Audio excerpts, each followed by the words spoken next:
When Pliny the Elder wrote about ghosts, he described something you probably would not recognize. In his letters from the 1st century AD, he told of a house in Athens haunted by an old man with a long beard, skin like ancient leather, and chains dragging from his wrists. The philosopher Athenodorus rented the house cheaply, slept in the front room, and waited. When the specter appeared, the philosopher did not scream or pray. He followed it. The ghost led him to a spot in the courtyard and vanished. Athenodorus dug there the next morning and found a skeleton bound in rusted iron. After a proper burial, the haunting stopped. That story is one of the earliest recorded ghost narratives in Western literature. But notice what is missing. The ghost did not want revenge. It did not want to punish the living. It wanted to be buried. And that detail cracks open something much older than Pliny, much older than Rome, much older than any organized religion you have ever heard of. The belief that the unburied dead return to trouble the living appears in almost every ancient culture independently. The Chinese text known as the Zhuozhuan, compiled around the 4th century BC, records multiple cases of ghosts appearing because their bodies had not received proper rites. The ancient Mesopotamians believed that spirits of the unburied wandered the earth as a timu, hungry and angry, capable of causing disease and madness. The Hebrew Bible in the book of Deuteronomy describes the fate of a man whose body hangs on a tree overnight as a curse upon the land. And the Greek epics sing of heroes who cannot cross the river Styx until their corpses are burned and their bones covered. Cross-cultural consistency at this scale is not coincidence. It is a fingerprint. That fingerprint is not a coincidence. It is a signature written into the architecture of every human mind. If you want to follow this investigation deeper into the laboratory and the burial mound, subscribe to PSI 01 so you do not miss the next piece of evidence. And in the comments, write the word fingerprint if you recognize that you have felt this pattern before. The standard scholarly explanation for these patterns usually goes like this. Ancient people did not understand decomposition, did not understand disease, and invented ghosts to explain the unexplainable. That explanation is comfortable. It is also incomplete. It assumes our ancestors were stupid, which history disproves every time we excavate a new site. The ancient Egyptians performed brain surgery. The Babylonians tracked planetary motion with precision that would not be matched in Europe for 2,000 years. These were not people incapable of observing the natural world. They knew bodies rotted. They knew maggots appeared. They simply believed that rotting was not the end of the story. Here's where the evidence gets strange. In the Neolithic site of Çatalhöyük, dated to around 7100 BC, archaeologists found human skulls buried beneath the floors of homes. Not just any skulls. Some were plastered and painted, with features reconstructed over the bone. The residents of Çatalhöyük carried their dead with them. When a house was rebuilt, they dug up the skulls of ancestors and reburied them under the new floor. This continued for over 1,000 years. These people did not have scripture. They did not have priests. They had something much older, a conviction that the dead remain present and that presence must be managed carefully. Pause here and think about what that means. The earliest settled communities on Earth, people who were inventing agriculture and domesticating animals for the first time, already believed that the dead could interact with the living. This predates every single religion currently practiced on the planet. No one preached this to them. No missionary arrived. No prophet wrote it down. The idea emerged on its own, multiple times in multiple continents, with an eerie similarity that suggests it is woven into the human brain itself. If this made you stop and reconsider what you thought you knew about ancient belief, comment the word that just formed in your mind. Let yourself sit with the strangeness before we go deeper. The neuroscientific research on this question is still young, but it points in a fascinating direction. In 2014, a team at the University of Helsinki, led by neuroscientist Arvid Guterstam, conducted an experiment where participants wore a virtual reality headset that showed them a representation of their own body from behind. When the researchers tapped the participants back in sync with the virtual body, the subjects began to feel as though they were outside their own bodies.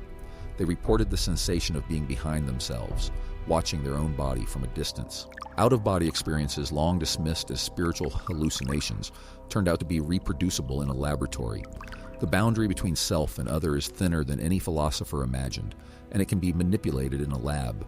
If you want to understand how these ancient fears are being validated by modern science, subscribe so you can stay with the excavation.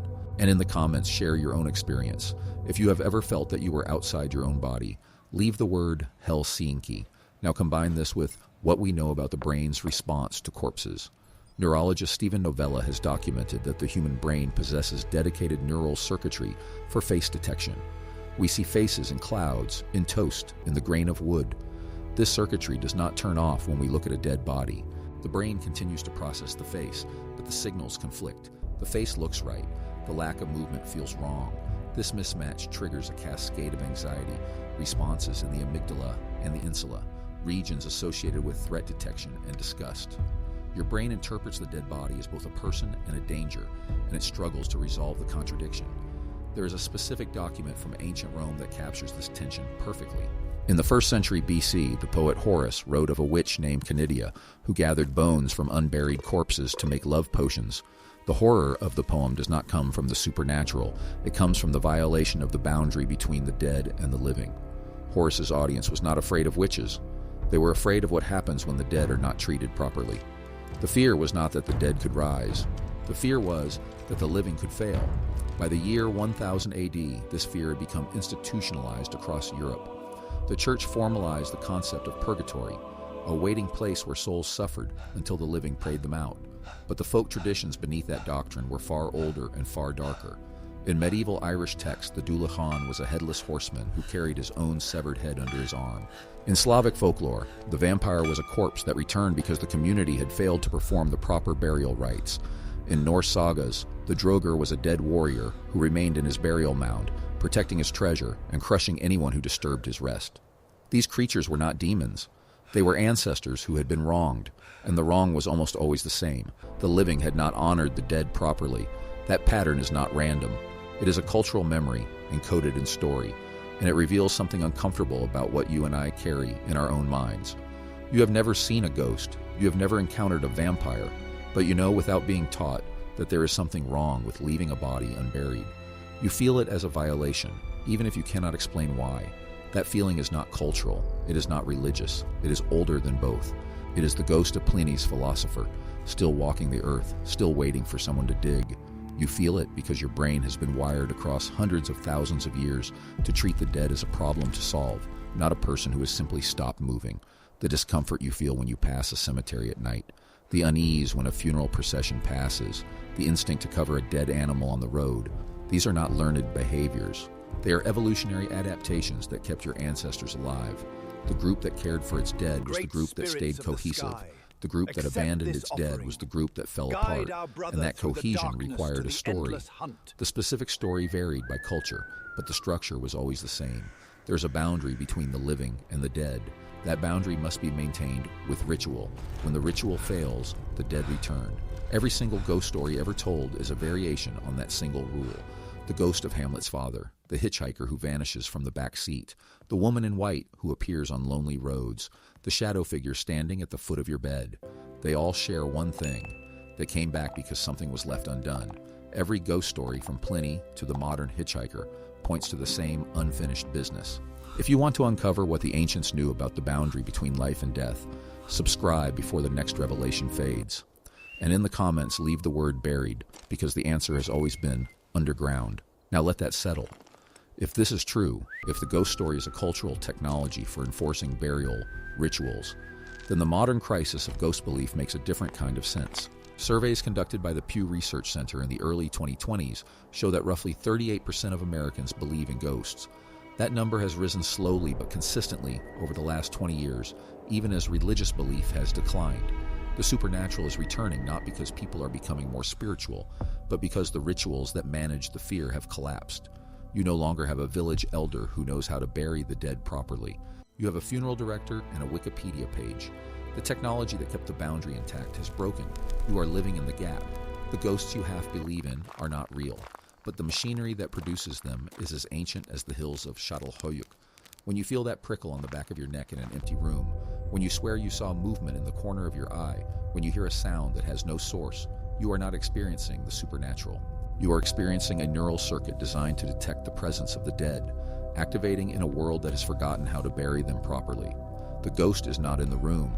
The ghost is in the architecture of your own skull. If you have ever lied awake at 3 a.m, convinced you are not alone, you already know this fear.